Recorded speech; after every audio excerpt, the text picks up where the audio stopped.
Hi everybody, so today we're going to be talking about some muscles that move the shoulder. So let's go ahead and get started.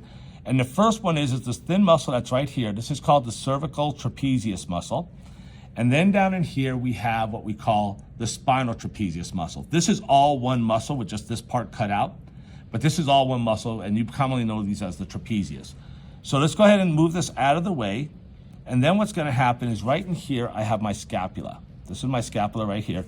And I have my scapula spine. So if we recall when we did the bone section, above the scapula spine we had the supraspinous fossa. Inside the supraspinous fossa we have the supraspinatus muscle, which is right in here. This is the supraspinatus muscle. And then below the scapula spine we had the infraspinous fossa, and in the infraspinous fossa we have the infraspinatus muscle. Okay, we have the infraspinatus muscle. So now, if we come down a little bit further, we're just going to move this. This is part of my latissimus dorsi, which we'll get to in a minute.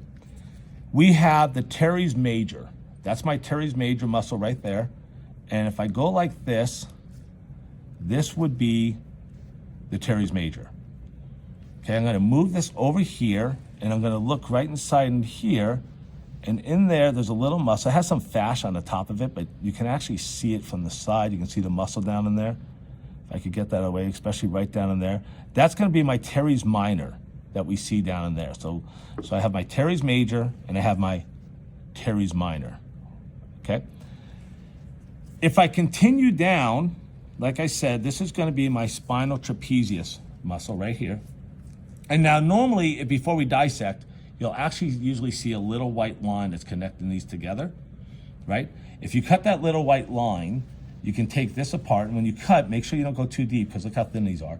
But if I go like this is my latissimus dorsi muscle right here. That's my latissimus dorsi that you see. So we have this and this, spinal trapezius, latissimus dorsi, and then this also. You can actually see the tear marks. This is also part of my latissimus dorsi right there, okay? One last thing I want to go over, if we go like this, we're going to look, and if you recall when we were studying the scapula, we also said there was a subscapularis fossa, or a subscapula fossa, right? In the subscapula fossa, I have my subscapularis muscle. Okay, so remember, you have something called a rotator cuff. The rotator cuff is going to be made up of the supraspinatus muscle, the infraspinatus muscle, my teres minor, and my subscapularis muscle. Okay, that's it for the muscles that move the shoulder. Thank you so much for watching. If you liked the video, please hit the like and subscribe button, and we will catch you next time.